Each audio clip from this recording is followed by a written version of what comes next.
Welcome to our virtual Stickleback Evolution Lab. This is Criska Alvarez. I'm John Henry de la Rosa. And I am Cristel May-Canyones. For today's activity, we will be discussing Experiment 1, Experiment 2, Experiment 3, and the chi-square calculations. The three-spined stickleback fish is a small and elongated fish, having a length of 18 cm or 7 inch.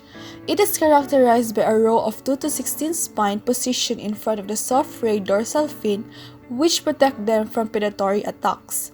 This fish is considered as a model organism for studying evolution. The completely formed pelvic of ocean stickleback with long spine, for example, become drastically reduced in many freshwater populations. In this experiment, students will analyze the pelvic structures of stickleback fish collected from 2 lakes around Cook Inlet, Alaska, to determine whether there are significant differences between the two populations. Students will then use the data and information about the lakes to draw conclusions about the possible environmental factors affecting the evolution of pelvic morphology. Prior to scoring a fish, you must first stain it. As you can observe, stained fish on the right is easily characterized and scored as compared to the same unstained fish on the left. You can follow the instructions on the virtual lab on how to stain a fish.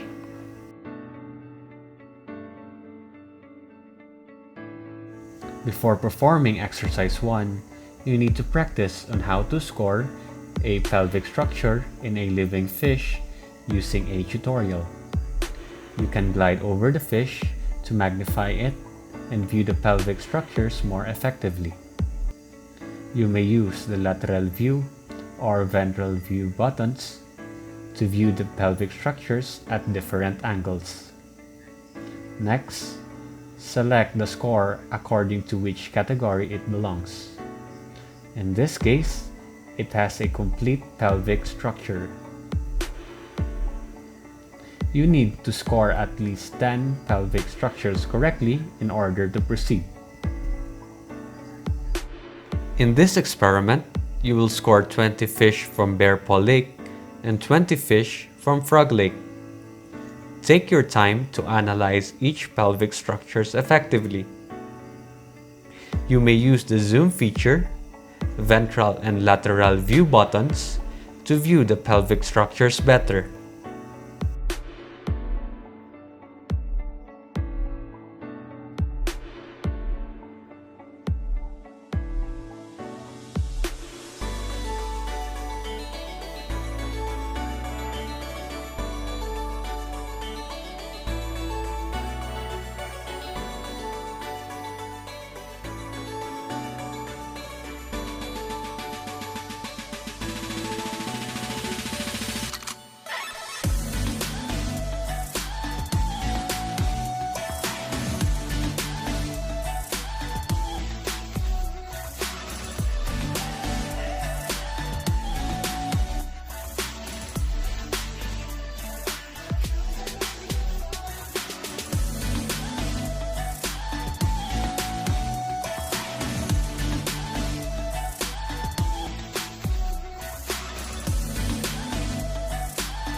After scoring the fish, you may count the number of fish belonging to each category respectively.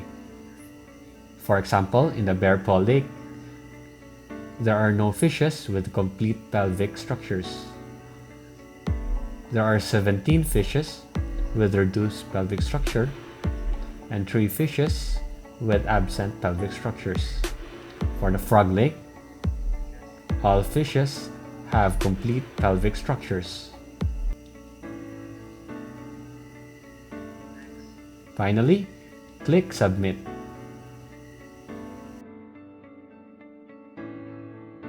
You will be shown a table summarizing the pelvic structure scores. In order to graph the data, you are given two choices. First, you can manually download the data and make the bar graph yourself, or you can refer to the provided automated version of the graph. Here is an example of an automated bar graph. You will perform a chi-square test to determine whether the hypothesis that fish with and without spines are equally abundant is correct. You will use the data you collected from Stickleback fish, from Bear Paw Lake, and Frog Lake. The data from Marlborough Lake will be provided.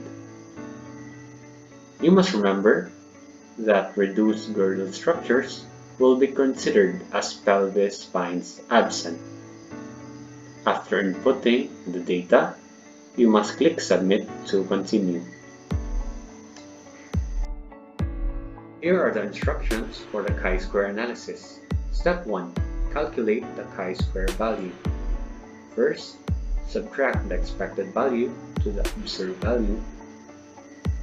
Then find the square. Then divide this by the expected value. Lastly, calculate the summation, which is equal to 20. Step 2 is to determine the degrees of freedom, which is defined as the number of forms of the trait minus 1. Since there are two forms of the trait, spines present and spines absent, 2 minus 1 will give a degrees of freedom of 1. Step 3 is to determine the probability value or p-value using the critical values table. So to do this, find the farthest right column in which the x value, which is 20, exceeds the listed number in the table. Since the p-value of 20 is greater than 6.635, thus the p-value is 0.01. In the lab window, enter the x-squared value, degrees of freedom, and p-value for Bear Paw Lake. Using the same instructions for chi-square analysis, find the x-squared, bf, and p-value of Frog Lake and Marlborough Lake. After that, you can click Submit to continue. Exercise 2. Analyze a fossil stickleback fish. In this experiment, student will characterize the pelvic structures of fossil stickleback fish from the formation in Nevada, the site of a lake that exists about 10 million years ago. The fossil the student will analyze represent fishes that live in a lake at different time points spanning about 15,000 years ago, allowing the student to estimate the rate of evolution of pelvic structure in this population. The pelvis is a skeletal structure that can be fossilized, thus we can look for the same changes in pelvic structures that occur in living stickleback population that exists in a distant past. Whereas studying living population can shed lights on mechanism of evolution, thus studying fossil can tell us about the rate and pattern of evolutionary changes.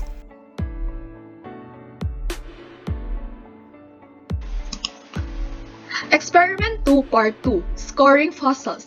Among the samples analyzed, layer 1 is the oldest. It coincides with the time when the population of stickleback with complete pelvic structure appear in the lake. The next layers, 2 to 6, are each spaced about 3,000 years apart. Going from past to present, you will score pelvic structure of fossil from layer 2 and 5 only, and will be provided with a score of fossil from layer 1, 3, 4, and 6, which you will use to make your graph. To start, click the tray of fossil to score the first one from layer 2. Glide it over the fish above to magnify and select the score using the bottom above, which is complete, reduced, or absent. Then click on the microscope to put the fossil you just measured in the tray to the right. You will put the fossil you measure in the tray. Click on the tray to the left to select the next fossil. Then repeat the step until there are already 20 fish fossils measured from layer 2. And that's it for the fossil from layer 2. Click the fossil tray to the right to put it away and get the fossil from layer 5. Click the tray of fossil from layer 5 to begin the scoring. Glide it over again the fish to above to magnify and select the score using the buttons above, which is complete, reduce, or absent. Then repeat it again until there are 20 fish fossils measured from layer 5. Add up and enter the total for each fossil layer and click the Submit Total, which is in layer 2, we have 18 complete, 2 reduced, and 0 absent, wherein in layer 5 it has 0 complete, 15 reduced, and 5 absent, and click the Submit Total. In this experiment, the scored pelvic structure of fossil stickleback collected from 2 different layers of Nevada lake bed, layer 2 and layer 5, was shown in a table. Also, the table includes additional data from 4 other layers which was generated by Dr. Michael A. Bell and co-researchers during the research. These show the grafted data the stickleback expert Dr. Michael A. Bell and Dr. Peter Parks scored the same specimen that was scored in this experiment. Statistical analysis, rate of change calculation. The graph that was constructed in part 3 of this experiment showed that over time, the frequency of fish with a complete pelvis decreases as the frequency of fish with a reduced pelvis increases. In this portion of the lab, it will show that the rate best describes how quickly this change occurred in the population. Using data from the previous graph, calculate the rate of change in the relative frequency of fish with a complete pelvis per 1,000 years. Remember that the layers you have examined are 3,000 years apart. Enter the calculation as decimal. Once click on the Submit button, the number will automatically convert it to percentage. Using this number, you need to calculate the rate of change in the relative frequency of stickleback fish with a complete pelvis per 1,000 years. Step 1 is to calculate the relative frequency of stickleback with a complete pelvis in each layer using this formula. Relative frequency is equal to stickleback with a complete pelvis over total number of stickleback analyzed in a layer. In this example, layer 1 had a total of 20 fishes and 20 had complete pelvis. The relative frequency of fish with a complete pelvis is 20 over 20 is equals to 1. In other words, 100% of fish in that layer had a complete pelvis. For layer 2, the relative frequency of fish with a complete pelvis is 0.9. Step 2 is to calculate the rate of change in the relative frequency between layer 1 and layer 2 a span of 3,000 years. To do that, you need to subtract the number of older layer 1 from that of more recent neighboring layer, which is layer 2. Thus, the change in relative frequency of stickleback with a complete pelvis between 1 and 2 is equals to 1 minus 0.1 is equals to negative 0.1. Note that it is a negative number because the relative frequency of fish with a complete pelvis is decreased. Step 3 is to calculate the rate of change for 1,000 years.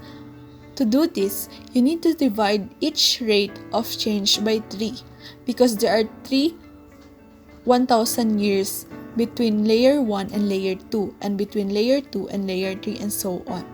So the rate of change in a relative frequency of stickleback with a complete pelvis between layer 1 and layer 2 per 1,000 years is equal to negative 0.1 over 3 is equals to negative 0.033.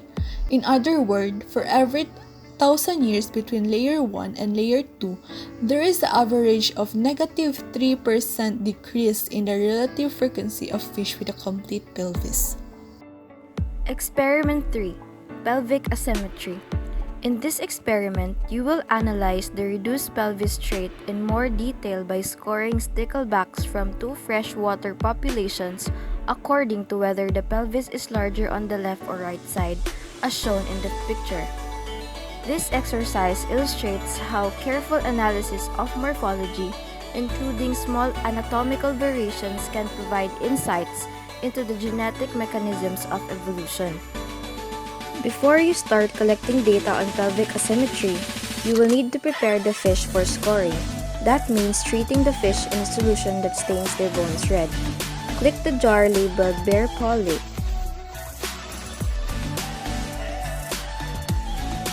This is what a stained fish looks like.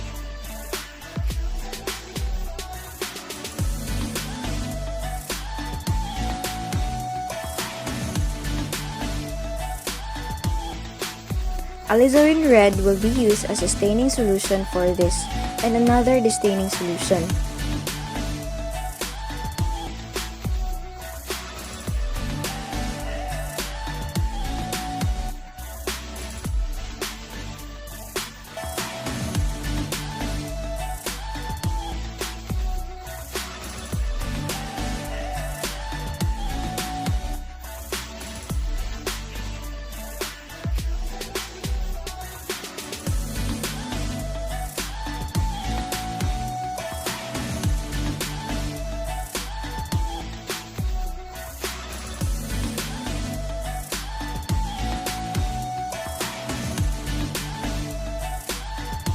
The jar is rinsed with water for several times.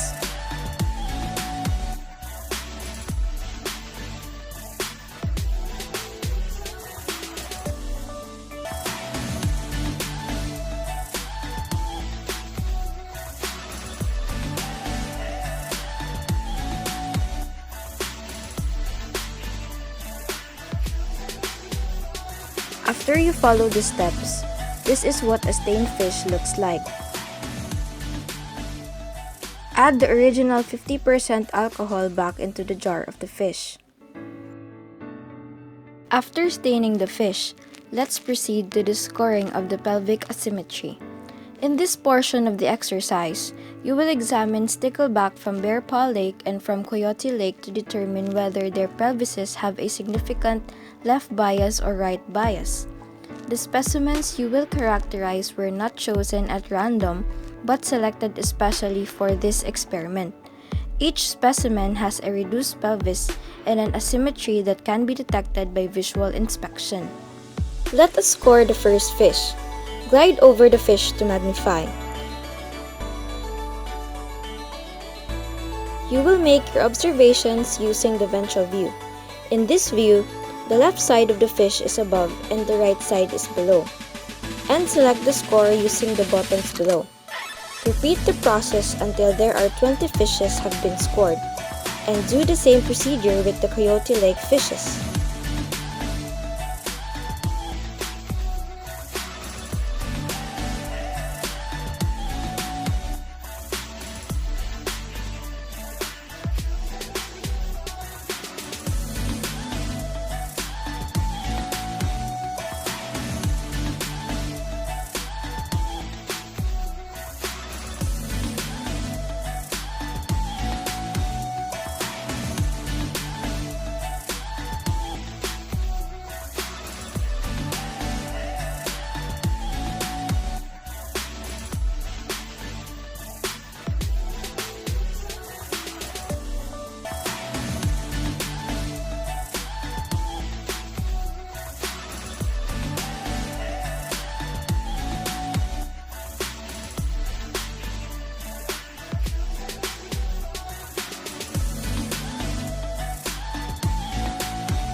After scoring all the fish, add up all the scores. In the Bear Paw Lake, left bias scored 18 and the right bias scored 2, while in the Coyote Lake, all the fish are left bias and the right bias is 0. Then click Submit Totals.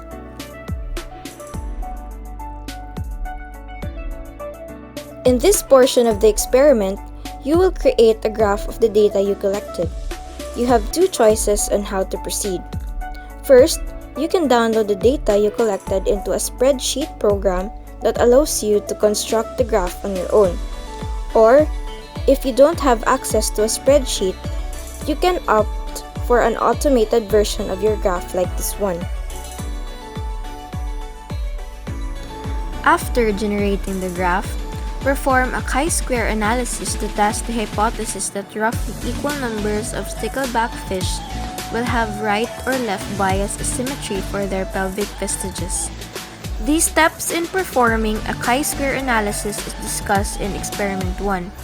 For this experiment, the chi-square value in Bear Paw Lake is 12.8 and in Coyote Lake is 20 respectively. The degrees of freedom is 1 since the two populations have two forms of a pelvic trait, the left bias or the right bias. Therefore, 2 minus 1 is 1. The probability value for both lake population is 0.01 since p-value of 12.8 and 20 is greater than 6.635. And that's all for our virtual Stickleback Evolution Lab. Hope you enjoy our stimulation and thanks for watching!